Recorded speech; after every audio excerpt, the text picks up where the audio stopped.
New data from the Commerce Department is showing that the economy shrank from April to June. It's the second straight quarter where the economy declined, and the latest sign that we may be headed for a recession, as some economists are now saying we're already there. As debate grows over whether the U.S. is already in a recession or will be, the chairman of the Federal Reserve says we aren't there yet. I do not think the U.S. is currently in a recession. And the reason is there are just too many areas of the economy that are performing too well. Look at our job market, consumer spending, business investment. We see signs of economic progress in the second quarter as well. A wave of heavy selling rocked major stock indexes around the world. Friday's big sell-off was driven by investors' concerns that the global economy could fall into recession as the Fed and other central banks raise interest rates in an effort to stop inflation. Regardless of what it's called, Americans are feeling the pain in their wallets. According to a growing number of economists, including Bank of America and Goldman Sachs, the signs of a recession are forming, with inflation up 9.1%, prices rising on food, shelter, and transportation. And while gas prices are starting to drop, it still costs over 35% more to fill up than this time last year. The S&P 500 index and the NASDAQ each lost more than 1.5% on Friday. The Dow closing at its lowest level since late 2020, and the S&P is down 23% since its peak in January. As the Fed is aggressively battling inflation here, sending the dollar higher, obviously the flip side to this is we're seeing huge moves in developed market currencies that are like emerging market moves. We've got the yuan and the yen. Well, I think the recession risk is actually becoming more and more serious because more and more central banks are much more focused now on fighting inflation. I think the message coming out of Jackson Hole is basically you should basically front load your rate adjustment. Everyone's worried about that one big word, recession, and a lot of people think that's where we're headed.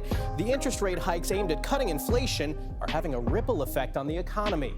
In California, one of the most expensive places to get gas, drivers are paying an average of $5.66 a gallon, making it almost $100 to fill up a 16-gallon tank. It's really hard to stick to a budget because now what I pay for gas a month is almost what I pay for rent a month. This includes the likes of United States, United Kingdom, Japan, South Korea, Australia, Canada, and the Eurozone. This is according to a recent report by global agency Nomura.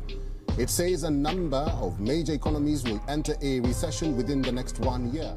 At Cliff's Hardware in San Francisco, consumers weren't waiting for credit card interest hikes. Trying to see if we don't eat out as much because you can see a big increase on that. Also trying to be more aware of how much we spend.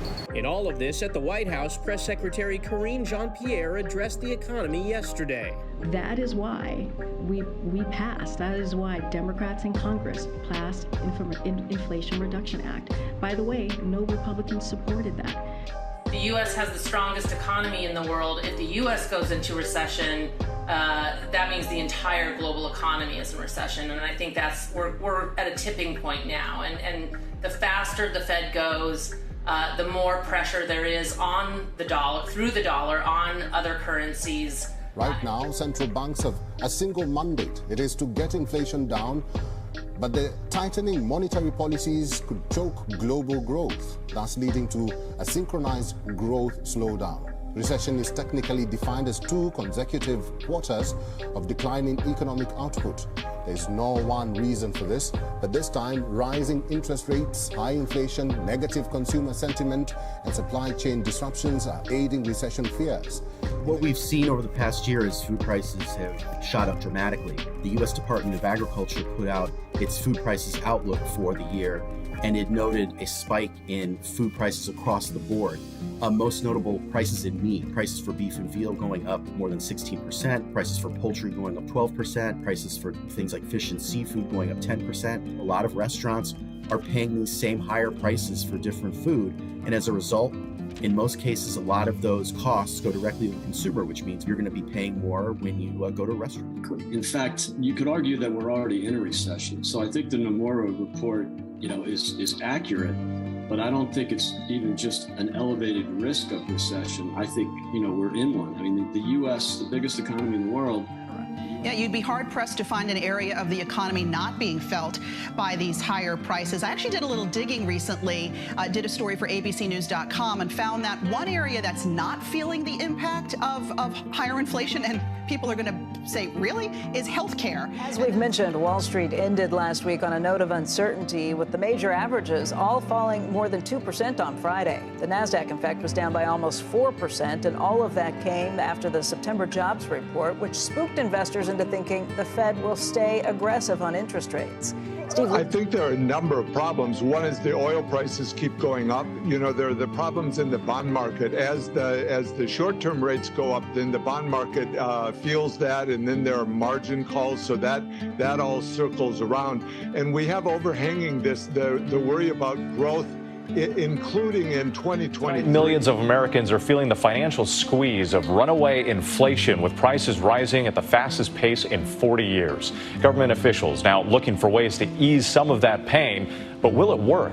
To do anything, it's just so much harder now because it's so much more expensive for literally everything. The price of fuel up 60% from this time last year.